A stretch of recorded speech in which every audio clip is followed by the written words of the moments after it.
Bem-vindos à terceira sessão do ciclo formativo da equipa Vamos à História, subordinado ao tema As aprendizagens essenciais da História e o perfil dos alunos, como desenvolvê-las em educação histórica. Nesta terceira sessão, vamos tentar perceber a importância do tema da arte nas aprendizagens essenciais e como é que esse trabalho contribui para o desenvolvimento do perfil dos alunos. Várias gerações de professores e alunos têm vindo a utilizar manuais coordenados pela colega Cristina Maia. Infelizmente, a Cristina não pode estar hoje connosco. Por isso, como a mim, Ana Margarida Maia, será a oradora desta sessão. O tema da arte é, em geral, um tema que nós, professores de História, por vezes, temos alguma dificuldade em abordar de forma eficaz nas nossas aulas. Mesmo para muitos adultos, compreender a questão do que é arte nem sempre é fácil. Ora, para os nossos jovens, certamente também não é. Uma das competências a serem desenvolvidas no perfil dos alunos à saída da escolaridade obrigatória é a sensibilidade estética. Aqui a história pode dar um enorme contributo para o desenvolvimento dessa competência. Podemos então começar por colocar a questão aos nossos alunos. O que é arte?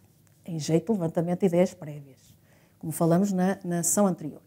Eles poderão responder, não é só pintura, mas também gravuras, esculturas, mosaicos, fotografias, música, cinema e outras coisas.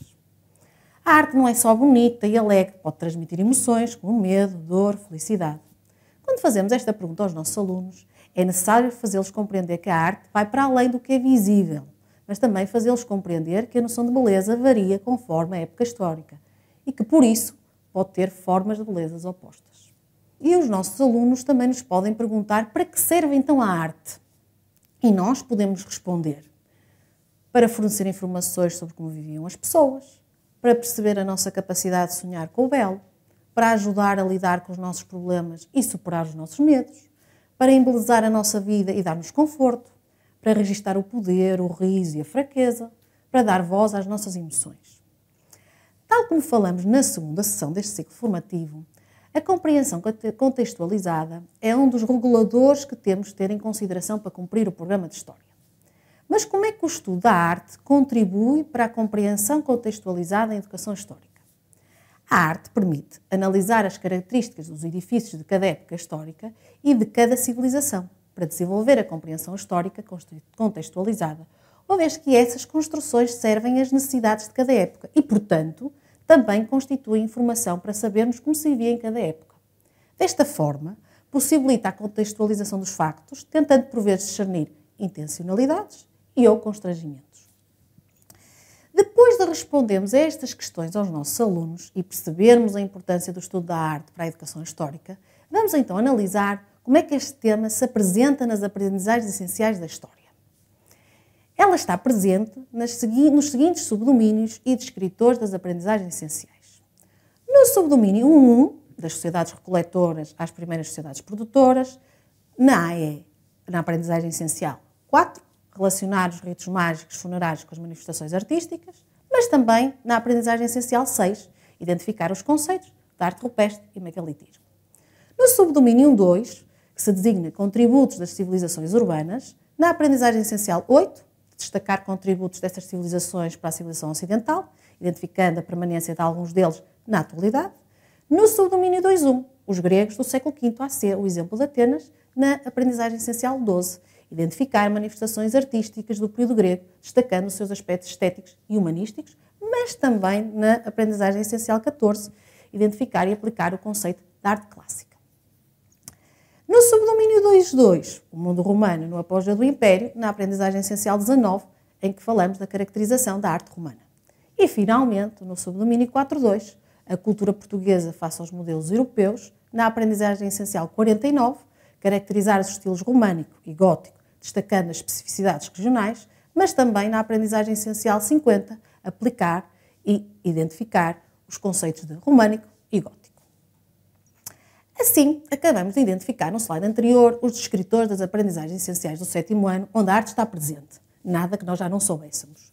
O trabalho destas aprendizagens essenciais vai contribuir para o desenvolvimento das seguintes áreas de competência de perfil dos alunos. A sensibilidade estética.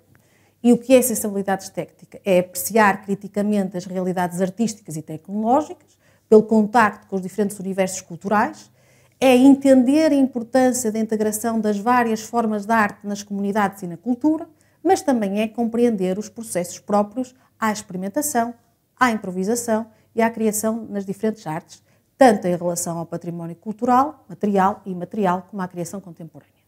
Mas também desenvolve o pensamento criativo. E o que é o pensamento criativo? É desenvolver novas ideias e soluções, de forma criativa e inovadora, como resultado da interação com os outros ou da reflexão pessoal, aplicando-as a diferentes contextos e áreas de aprendizagem. Desta forma, será possível concretizar os descritores do perfil dos alunos inscrito no documento das aprendizagens essenciais. Isto é, que o aluno seja cuidador de si e do outro, seja comunicador, que tenha um sentido criativo e seja questionador. Vamos então agora apresentar-vos 3 exemplos de dinâmicas de trabalho em sala de aula, todos relacionados com a arte egípcia. O primeiro que aqui temos apresentado, neste slide, trata-se da arquitetura. Selecionamos o templo de Ramsés II em Abu Simbel, porque é um exemplo excelente da aliança entre a arquitetura e a escultura. A sua análise é facilitadora para o desenvolvimento da sensibilidade estética dos alunos. Antes do professor passar às propostas de análise, deve fazer uma breve contextualização da obra. Será de referir que este templo foi mandado construir pelo faraó Ramsés II e que pretendia ser uma forma de lembrar permanentemente a população da existência do faraó, esperando medo, respeito e reverência na população. Trata-se de um dos maiores templos egípcios que colocava o próprio faraó em ligação com os deuses Amon-Ra e a sua esposa Hathor, unindo simbolicamente o faraó aos deuses. Inicialmente, a sua construção serviu como monumento comemorativo da vitória de Ramsés II na Batalha de Kadesh e para intimidar os vizinhos da Núbia. Demorou 20 anos a ser construído e, 7 anos mais tarde, um terremoto danificou, tendo destruído as estátuas de Ramsés. Ao longo dos séculos, o templo foi soterrado pelos levantamentos de areia e só em 1813 foi descoberto. A subida das águas do lado de Nasser quase que veio sepultar completamente o templo, obrigando a uma enorme intervenção na década de 1960. Cortaram a pedra do templo em blocos para elevá-lo 60 metros sobre o lago, numa colina que foi feita artificialmente. E que características tem este templo? A pedra do templo foi esculpida diretamente no local. A fachada tem 33 metros de altura e 38 metros, de largura. A porta, que dá acesso ao interior, tem 7 metros de altura. Na fachada do templo são visíveis 4 estátuas do faraó, cada uma com 20 metros de altura, e entre as suas pernas há estátuas mais pequenas de membros da família real. Os rostos das estátuas foram polidos com areia. As estátuas têm mais de 20 metros de altura e a linha dos lábios, mais de 1 metro de largura. Depois de vos ter contado todas estas características sobre a obra, voltamos ao nosso assunto principal, a análise de uma obra arquitetónica. Em primeiro lugar, é importante começar por visualizar a imagem da obra na sua totalidade, como vimos no início do slide e estamos a ver agora. Só depois passamos à observação de pormenores dessa obra em imagens ampliadas.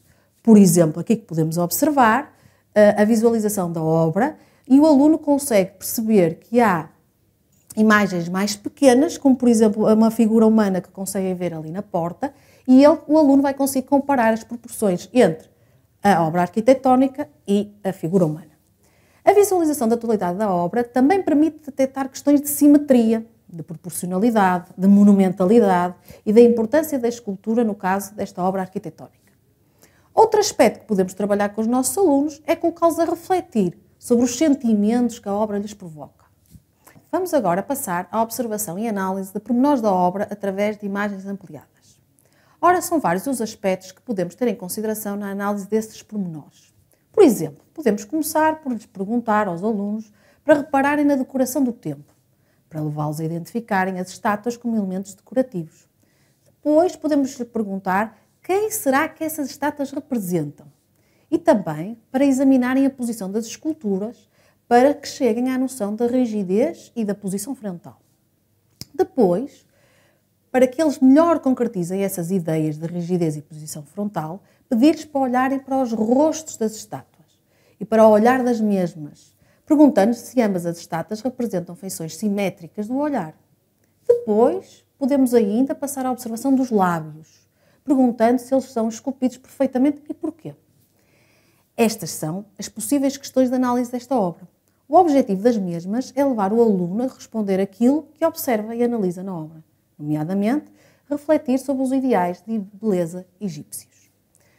No que diz respeito à pintura, selecionamos a obra Aves no Pântano. Esta obra trata-se de um dos vários frescos do túmulo de um poderoso funcionário egípcio, chamado Nebum. A grande decoração do seu túmulo pretendia assegurar-lhe uma boa transição para a outra vida. A habilidade do artista é evidente no desenho dinâmico e na riqueza do detalhe. A sobreposição de elementos na pintura eram novas formas de sugerir as tais 3 dimensões. A família deste homem não terá ido à caça junta, mas o tema da pintura serve para mantê-los unidos no outro mundo. A roupa e as joias da esposa podem parecer inapropriadas para uma viagem num pântano, mas estes simbolizam fertilidade, assim como o pato. Vamos agora passar à análise pormenorizada da obra. Em primeiro lugar, começamos por analisar a obra na sua totalidade, como podem ver aqui no slide. E só depois vamos destacar pormenores da obra em imagens ampliadas para uma melhor visualização de características que podemos evidenciar. Então, podemos começar por pedir aos nossos alunos para descobrirem qual era o tema da pintura. Depois, passar para a análise das cores utilizadas, perguntando-lhes quais são as cores predominantes. Podemos mesmo colocar junto à obra uma paleta de cores para que o aluno as associe às cores da tela, como ali vem. De seguida, podemos passar à análise do suporte onde foi feita esta pintura, para que eles levantem hipóteses explicativas, se esta foi feita sobre uma parede ou sobre outro suporte qualquer. Depois, questioná-los sobre se alguma vez tinham visto um túmulo decorado com pinturas e por que será que os egípcios o faziam, para que eles levantem hipóteses de explicação. Depois convém passarmos a destacar pormenores da obra, através de imagens ampliadas, para melhor examinar a posição das figuras, os pormenores dos rostos das figuras, como os lábios ou os olhos, perguntando-lhes o que estão representados, como aqui vê. O objetivo de todas estas questões é levar o aluno a conhecer as regras da pintura egípcia, isto é, a lei da frontalidade, em que o rosto aparece de perfil e o olho numa visão frontal, a linha dos olhos, normalmente realçando com cores vivas, e o rosto, os braços e as pernas representadas de perfil. Finalmente, ainda apresentamos mais orientações para aprender a olhar a arte da pintura. Em primeiro lugar, devemos começar sempre por fazer a identificação da obra, aliás, de acordo com o esquema que está projetado no slide e seguindo a numeração. Para identificarmos a obra, devemos referir-nos ao título, à data, ao local de realização, ao autor e ao estilo artístico. Depois, passar para a análise de interpretação da obra, analisando o tema da pintura, os materiais utilizados, as técnicas artísticas, a descrição da disposição dos elementos que estão na pintura, o significado da obra, relacionando-a com os conhecimentos adquiridos e explicando as ideias centrais. Finalmente, proceder ao enquadramento da obra no seu tempo. Finalizamos assim as nossas propostas de aprender a olhar a arte que temos desenvolvido com o êxito nas nossas aulas. Concluímos assim esta nossa sessão e podemos desde já dizer que na próxima sessão vamos dar continuidade à apresentação de casos práticos, desta vez sobre como trabalhar as aprendizagens essenciais do 7º ano através do trabalho de projeto. Não perca a próxima sessão deste ciclo formativo. Muito obrigada pelo seu interesse em nos acompanhar. Cá esperamos por vocês na próxima sessão.